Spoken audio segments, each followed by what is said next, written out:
കുറേ നാളൊക്കെ കഴിയുമ്പോഴേ നമുക്കെന്ത് സംഭവിക്കുമെന്ന് ചിന്തിച്ചിട്ടുണ്ട്. അല്ലെങ്കിൽ നമ്മളിപ്പോൾ നടന്ന വഴികളും അല്ലെങ്കിൽ നമ്മുടെ ഓർമ്മകളൊക്കെ അല്ലെങ്കിൽ നമ്മളിപ്പോൾ വെട്ടിപ്പിടി നമ്മുടെ മുറി നമ്മുടെ വീട് ഇതൊക്കെ എന്താ അത് മറ്റാരുടെയും ആവും. നമ്മുടെ ഓർമ്മ പോലും കാണത്തില്ല. ചിലപ്പോൾ നമ്മുടെ ഒരു ഫോട്ടോ ഏതെങ്കിലും ഒരു ചുമരിൽ നമ്മുടെ വീടിൻ്റെ ചുമരിൽ തൊങ്ങും. അതല്ലെങ്കിൽ ചിലപ്പോൾ നമ്മുടെ മക്കൾ നമ്മുടെ വീടുകൾ വിറ്റ് അല്ലെങ്കിൽ അങ്ങനെയാണ് പോകുന്നത്. അപ്പോൾ നമ്മുടെ ഈ സമയം നമ്മൾ എന്തോരം വേസ്റ്റ് ചെയ്യുന്നതെന്ന് സ്വയം ചിന്തിച്ച് നോക്കിയേ. ഈ നിമിഷം നമുക്ക് സന്തോഷിക്കാൻ പറ്റുകയാണെങ്കിൽ അത് ആദ്യമായിട്ട് ഭയങ്കരമായിട്ട് സന്തോഷിച്ച് കഴിയുന്നതും മറ്റുള്ളവരെ കൂടെ സന്തോഷിച്ച് ജീവിക്കാൻ നോക്കുക.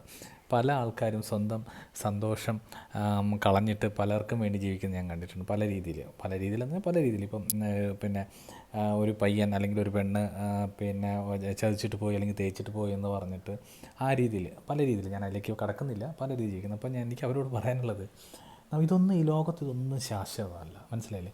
നമുക്ക് ദൈവം തന്നേക്കുന്ന ഒരു ലൈഫ്, അത് നമ്മൾ മാക്സിമം ട്രാജഡി ഉണ്ടാവില്ല ഞാൻ പറയുന്നില്ല, പക്ഷേ നമ്മുടെ വില എന്താണെന്ന് നമ്മൾ ആദ്യം മനസ്സിലാക്കണം. നമ്മുടെ വില മനസ്സിലാക്കി കഴിഞ്ഞിട്ട് നമ്മൾ മറ്റുള്ളവരായിട്ട് ഒരു ഗ്യാപ്പ് അത് കീപ്പ് ചെയ്ത് കഴിഞ്ഞാലേ പകുതി സന്തോഷമായി. നമ്മൾ ജോലി സ്ഥലത്തായിക്കോട്ടെ, നമ്മുടെ റിലേറ്റീവ്സ് ആയിക്കോട്ടെ, ആരായിക്കോട്ടെ, നമ്മളെക്കുറിച്ച് മോശം പറയുന്നവരുമായിട്ട് നമ്മളൊന്ന് ഒതുങ്ങി നടന്നാൽ മതി. നമ്മൾ തിരികെ ഒന്നും പറയാൻ പോണ്ട. ഇത് അവരെന്തു പറഞ്ഞു, ഇവരെന്തത് പറഞ്ഞു, അങ്ങനെ പറഞ്ഞു വെറുതെ നമ്മൾ അനാവശ്യ ടെൻഷൻ കയറ്റിയിട്ടാണ് നമുക്ക് പലർക്കും BP-യും മറ്റു കാര്യങ്ങളൊക്കെ വന്നിരിക്കുന്നത്.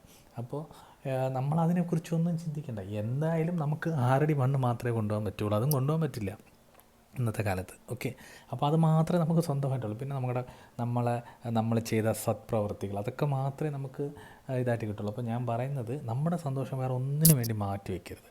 അത് ഭാര്യയായിരുന്നാലും ശരി തന്നെ, ഭർത്താവായിരുന്നാലും ശരി തന്നെ, ഇനി മക്കളായിരുന്നാലും ശരി തന്നെ, മകളായിരുന്നാലും ശരി, ഈ നിമിഷം നമ്മുടെ സന്തോഷം എന്താണ്, അത് നല്ല രീതിക്ക് നല്ലതിന് വേണ്ടിയിട്ടുള്ളതാണെങ്കിൽ ഒരിക്കലും അതിനെ കളയരുത്. ഓക്കെ, സന്തോഷം കിട്ടുന്ന സമയം എല്ലാം അടിച്ചു പൊളിച്ച് സന്തോഷിക്കുക. ഓക്കെ.